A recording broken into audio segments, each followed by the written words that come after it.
Hello everyone, स्वागत है आपका अपने यूट्यूब चैनल बीएड कोर्स में। मैं डॉक्टर नीलिमा। आज इस वीडियो में चर्चा करूंगी राष्ट्रीय शिक्षा नीति 1986 की। अगर आप बीएड के सिलेबस को हिंदी में समझना चाहते हैं, बीएड के नोट्स से रिलेटेड वीडियो चाहते हैं, तो डिस्क्रिप्शन बॉक्स में लिंक दिया हुआ है, आप वहां जाकर देख सकते हैं। अगर आप मेरे चैनल पर नए हैं तो इसे सब्सक्राइब करके बेल आइकन दबा सकते हैं, जिससे आपको मेरे आने वाले वीडियो के नोटिफिकेशंस मिल सकें। तो आइए शुरुआत करते हैं। राष्ट्रीय शिक्षा नीति 1986 और 1992, इसमें हम इस वीडियो में बात करेंगे 1986 के एनईपी की।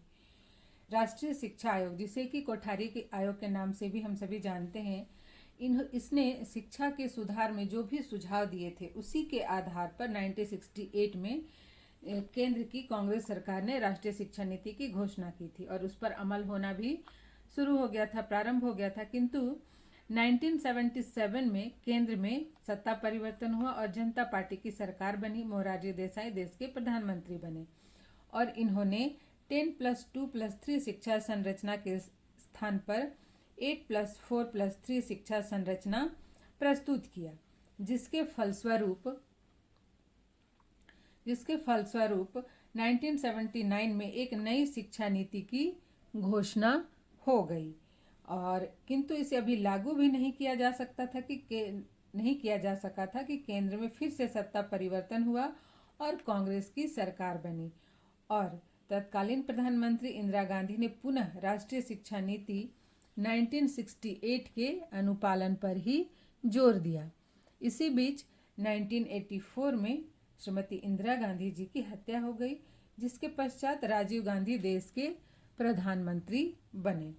तो इस नई सरकार ने नई राष्ट्रीय शिक्षा नीति राष्ट्रीय प्रक्रिया के दौरान अगस्त 1985 में एक दस्तावेज शिक्षा की चुनौती नीति संबंधी परिप्रेक्ष्य जारी किया। अर्थात हम देख रहे हैं कि जैसे ही सत्ता परिवर्तन होता है तो जो भी पार्टी की सरकार केंद्र में होती है, वह अपनी नीतियों के अनुरूप नई शिक्षा नीति की घोषणा करती है। इस दस्तावेज पर संपूर्ण भारत में पर्याप्त विचार विमर्श हुआ, चिंतन हुआ, जिसमें विभिन्न वर्गों, बौद्धिक, सामाजिक, राजनैतिक, व्यावसायिक, प्रशासकीय आदि ने अपनी प्रतिक्रियाएं व्यक्त की। इस दस्तावेज के आधार पर राष्ट्रीय शिक्षा नीति के प्रारूप को अंतिम रूप देने के लिए केंद्रीय शिक्षा सलाहकार बोर्ड के समक्ष इसे प्रस्तुत किया गया, जिसे मई 1986 में भारत सरकार ने तैयार करके जारी कर दिया। राष्ट्रीय शिक्षा नीति 1986 को कुल 12 खंडों में तथा 157 बिंदुओं के अंतर्गत लिपिबद्ध किया गया है। अब हम इसके हर एक भाग को देखेंगे संक्षिप्त में कि हर एक भाग में, हर एक खंड में इस शिक्षा नीति में क्या कहा गया। इसके प्रस्तावना में, जो कि भाग 1 में है प्रस्तावना, उसमें कहा गया है, इस बात पर जोर दिया गया है कि नई चुनौतियों और सामाजिक आवश्यकताओं को देखते हुए सरकार के लिए यह आवश्यक हो गया है कि वह एक नई शिक्षा नीति तैयार करे तथा उसे क्रियान्वित करे। तो समाज बदलते रहता है और समाज में नई नई चुनौतियां आती रहती हैं, तो समाज की आवश्यकता उसके को देखते हुए और नई चुनौतियों को देखते हुए नई शिक्षा नीति को क्रियान्वित करने की बात कही गई। नेक्स्ट है भाग 2, शिक्षा का सार तथा भूमिका। इस भाग में शिक्षा के द्वारा प्रजातंत्रीय लक्ष्य, समानता, स्वतंत्रता, भ्रातृत्व, धर्मनिरपेक्षता, समाजवाद और न्याय की प्राप्ति की बात कही गई। साथ ही शिक्षा को भविष्य के निर्माण का उत्तम साधन बताया गया। अगर हम इसे देखें, शिक्षा का सार, तो जो हमने पढ़ा था संविधान की प्रस्तावना में, जो प्रजातांत्रिक मूल्य हैं उनको प्राप्त करने का लक्ष्य बताया गया कि जो प्रजातांत्रिक मूल्य हैं शिक्षा के द्वारा उनका विकास किया जाए। नेक्स्ट है शिक्षा की राष्ट्रीय प्रणाली। इसमें कहा गया कि पूरे देश में एक ही शिक्षा प्रणाली की रखी जाएगी, जिसके अनुसार संपूर्ण देश में 10+2+3 शिक्षा संरचना लागू रहेगी। अर्थात 5 वर्ष की प्राथमिक शिक्षा, 3 वर्ष की उच्च प्राथमिक शिक्षा, 2 वर्ष की माध्यमिक शिक्षा, 2 वर्ष की उच्च माध्यमिक अर्थात +2 की शिक्षा और 3 वर्ष की स्नातक शिक्षा। जो भाग 4 था इस शिक्षा नीति का, खंड 4 या भाग 4, उसमें समानता के लिए शिक्षा की बात को स्वीकार किया गया, कहा गया, उससे संबंधित निर्देश दिए गए, सुझाव दिए गए। इस भाग में असमानता को दूर करने तथा सभी के लिए शिक्षा के समान अवसर उपलब्ध कराने की बात कही गई। महिलाओं, अनुसूचित जातियों, जनजातियों, पिछड़े एवं अल्पसंख्यकों की शिक्षा पर ध्यान दिया जाएगा। आवश्यकता अनुसार बालवाड़ियों, स्कूल, प्रौढ़ शिक्षा केंद्रों, विशेष विद्यालयों, सतत शिक्षा केंद्रों की स्थापना की जाएगी।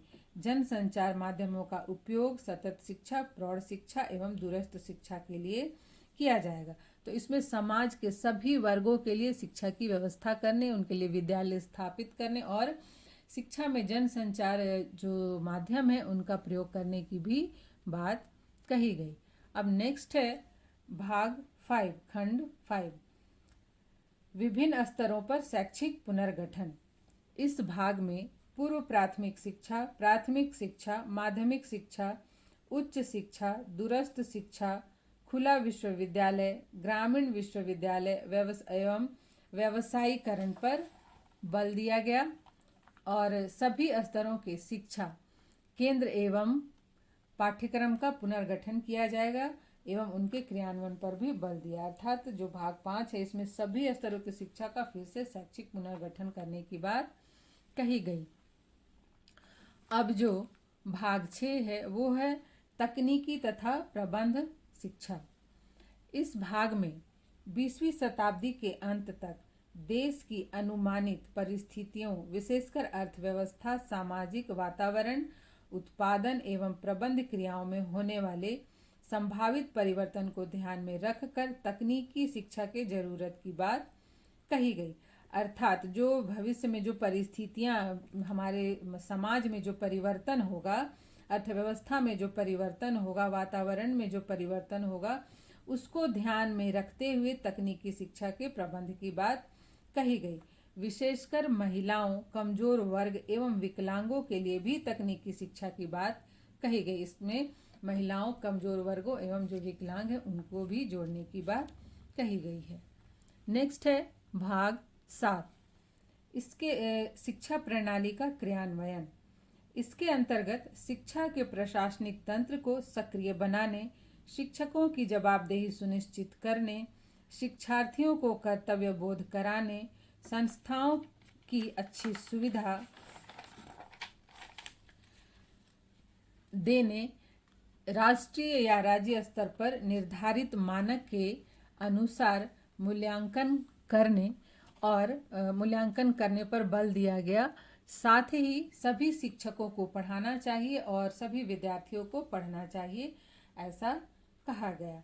अर्थात इसमें शिक्षकों, विद्यार्थियों सभी के लिए सभी को शिक्षा से जोड़ने और सभी को अपने कर्तव्य को पालन करने की बात कही गई। नेक्स्ट है भाग 8, शिक्षा का पाठ्यक्रम तथा प्रक्रिया का अभिनवीकरण।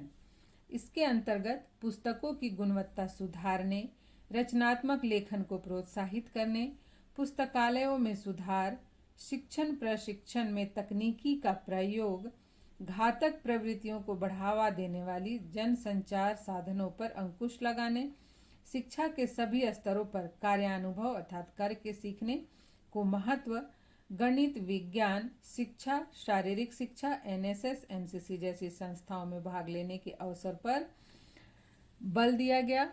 साथ ही परीक्षा प्रणाली में परिवर्तन की बात कही गई, सतत व व्यापक मूल्यांकन लागू करने की बात कही गई तथा जो परीक्षा प्रणाली है उसमें ग्रेड प्रणाली देने की बात कही गई। जैसे कि अभी ग्रेड दिया जाता है A, B, A+, B+, इस तरह का, तो वही ग्रेड प्रणाली की बात इसमें कही गई। अब जो है भाग 9, इसमें अध्यापक के विषय में कहा गया, शिक्षक के विषय में कहा गया है कि शिक्षक की सेवा शर्तों तथा कार्यकारी परिस्थितियों में सुधार तथा शिक्षक शिक्षा व्यवस्था को पुनर्व्यवस्थित किया जाएगा। अर्थात जो शिक्षक हैं उनके सेवा शर्तों में सुधार किया जाएगा, उनके कार्य करने की परिस्थितियों में सुधार किया जाएगा तथा जो टीचर्स ट्रेनिंग है उस व्यवस्था को फिर से पुनर्व्यवस्थित किया जाएगा।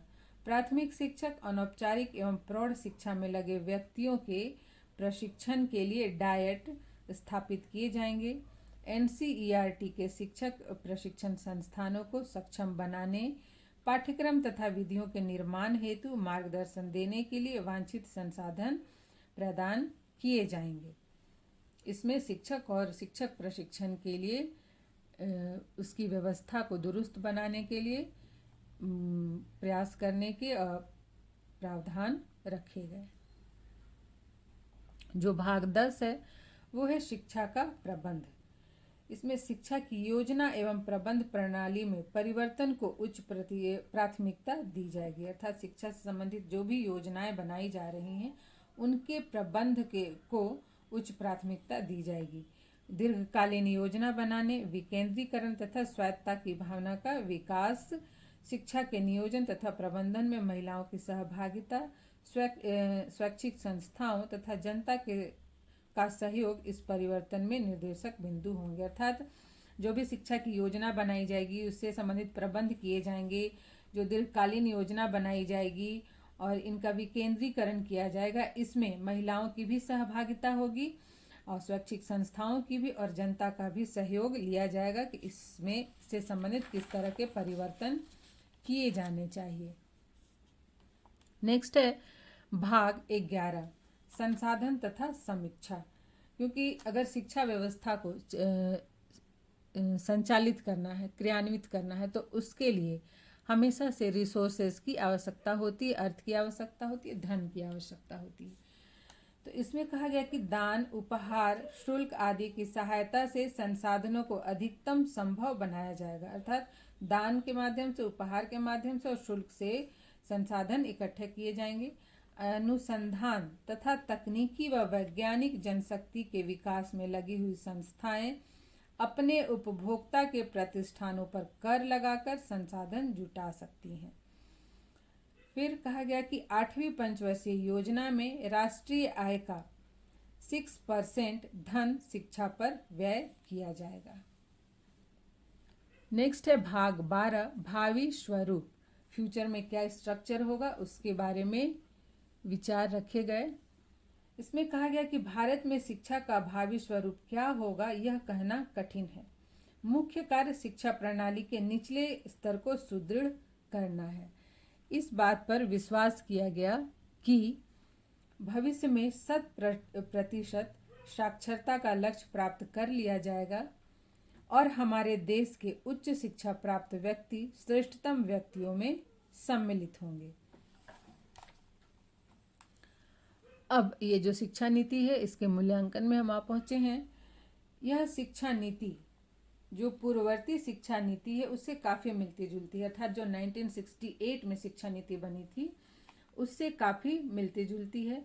वास्तव में नई शिक्षा बनाने का उद्देश्य पूर्ण रूप से नवीन शिक्षा नीति बनाना नहीं होता है, बल्कि जो भी पुरानी शिक्षा नीति में कमियां होती हैं उनको दूर करके और नई परिस्थितियों के अनुसार एवं समाज व देश की आवश्यकताओं के अनुसार उसे नया रूप देना होता है। नई शिक्षा नीति वास्तव में पुरानी नीति का ही परिमार्जित रूप होती है। उपरोक्त विवरण से हम कह सकते हैं कि इस शिक्षा नीति में राष्ट्रीय स्तर पर शिक्षा व्यवस्था में एकरूपता लाने का प्रयास किया गया है। तो इस तरह से राष्ट्रीय शिक्षा नीति 1986 के संकल्पों के अनुरूप फिर विस्तृत कार्य योजना तैयार किया गया और इनमें से अनेक कार्यक्रमों को प्रारंभ भी किया गया तथा अनेक क्रियाकलापों को कार्यान्वयन कार्यक्रम 1992 में सम्मिलित कर लिया गया। तो इस तरह से हम कह सकते हैं कि जो कार्यान्वयन कार्यक्रम 1986 के क्रियाकलापों को लागू किया गया तो इसे देश में शैक्षिक विकास के क्षेत्र में एक नए युग का सूत्रपात हो सका और राष्ट्र के विकास को एक नई गति एवं ऊर्जा मिल सके। तो आज यहीं तक।